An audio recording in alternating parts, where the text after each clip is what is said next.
इस विधि का पालन न किया जाए, इसके पूर्व ही यदि जल में भस्म गिर जाए तो गिराने वाला नरक में जाता है। आपो ही सष्टा इत्यादि मंत्र से पाप शांति के लिए सिर पर जल छिड़कें तथा यस्य श्रायाय इस मंत्र को पढ़कर पैर पर जल छिड़कें। इसे संधि पोषण कहते हैं। आपोहिष्ठा इत्यादि मंत्र में 3 ऋचाएँ हैं और प्रत्येक ऋचा में गायत्री छंद के 3-3 चरण हैं।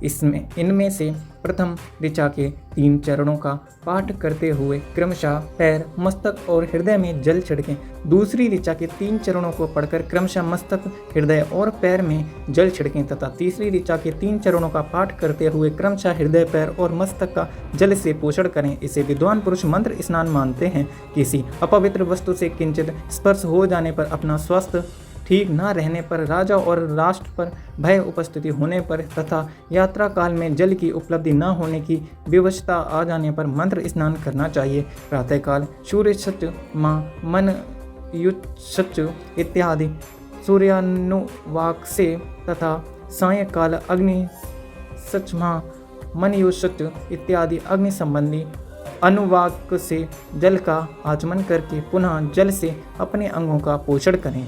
मध्याह्न काल में भी आपह पुनन्तु इस मंत्र से आचमन करके पूर्ववत पोषण या मार्जन करना चाहिए। प्रातः काल की संध्यापासना में गायत्री मंत्र का जप करके 3 बार ऊपर की ओर सूर्य देव को अर्घ्य देने चाहिए। ब्राह्मणों, मध्याह्न काल में गायत्री मंत्र के उच्चारण पूर्वक सूर्य को एक ही अर्घ्य देना चाहिए। फिर सायंकाल आने पर पश्चिम की ओर मुख करके बैठ जाएं और पृथ्वी पर ही सूर्य के लिए अर्घ्य दें, ऊपर की ओर नहीं। प्रातःकाल और मध्याह्न के समय अंजलि में अर्घ्य जल लेकर अंगुलियों की ओर से सूर्य देव के लिए अर्घ्य दें।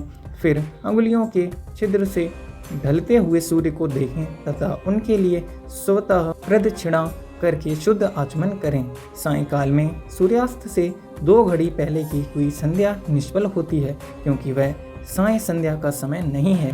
ठीक समय पर संध्या करनी चाहिए, ऐसी शास्त्र की आज्ञा है। यदि संध्यापासना किए बिना दिन बीत जाए तो प्रत्येक समय के लिए क्रमशः प्रायश्चित करना चाहिए। यदि एक दिन बीते तो प्रत्येक बीते हुए संध्या काल के लिए नित्य नियम के अतिरिक्त 100 गायत्री मंत्र का अधिक जप करें। यदि नित्य कर्म के लुप्त हुए 10 दिन से अधिक बीत जाए तो उसके प्रायश्चित रूप में 1 लाख गायत्री का जप करना चाहिए। यदि 1 मास तक नित्य कर्म छूट जाए तो पुनः अपना उपनयन संस्कार कराएं।